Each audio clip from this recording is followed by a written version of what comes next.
Il fait donc courir les Français à l'île Maurice. Selon Delphine Taylor, directrice générale de l'Expressproperty.com, premier portail immobilier de l'île Maurice, son pays évidemment ne manque pas d'atouts. On parle bien évidemment des conditions générales de vie agréables, avec un climat très agréable tout au long de l'année. Nous avons une économie dynamique et une démographie stable.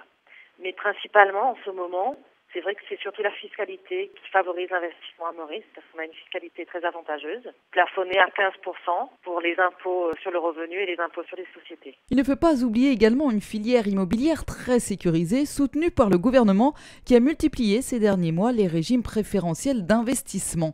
Louis Eudes, fondateur de Delocalia, spécialisé dans le conseil et l'accompagnement des Français qui achètent à l'étranger. Il y a deux schémas d'investissement. Vous avez un schéma qui est ce qu'on appelle le RES, le Real Estate Scheme, donc qui est un produit immobilier, je dirais moyenne gamme, entre 200 000 et 500 000 euros, et qui ne donne pas nécessairement la résidence, au sens du droit de l'immigration. Et puis vous avez le schéma IRS, qui est un schéma qui propose, lui, un produit immobilier avec des services autour, et qui avoisine un investissement millions d'euros. 1,3 million d'euros par exemple pour les villas du Club Med, mais malgré tout la crise est passée par là et l'île Maurice a quelque peu revu ses ambitions à la baisse. Louis Eudes. Les objectifs du gouvernement sont de 4 à 5 000 villas sur un horizon qui peut être d'une dizaine d'années. Voilà. Bon, on voit qu'aujourd'hui les agréments qui ont été donnés est de l'ordre d'une trentaine de permis et qu'à ce jour finalement on a à peu près 4 ou 5 programmes qui sont vraiment sur le marché et